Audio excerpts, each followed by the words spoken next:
વડોદરા શહેરમાંથી નશાના કાળા કારોબાર સામે સીઆઈડી ક્રાઇમની ટીમે ચોક્કસ બાતમીના આધારે જેતલપુર દિનેશ મિલ પાસે આવેલા વાત્સલ્ય ફ્લેટ મકાન નંબર 101માં ઓચિંતો દરોડો પાડ્યો હતો।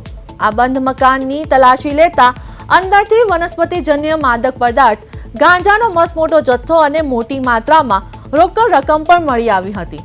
પોલીસે આ દરોડા દરમિયાન કુલ રૂપિયા 89 લાખનો મુદ્દામાલ સફળતાપૂર્વક જપ્ત કર્યો છે।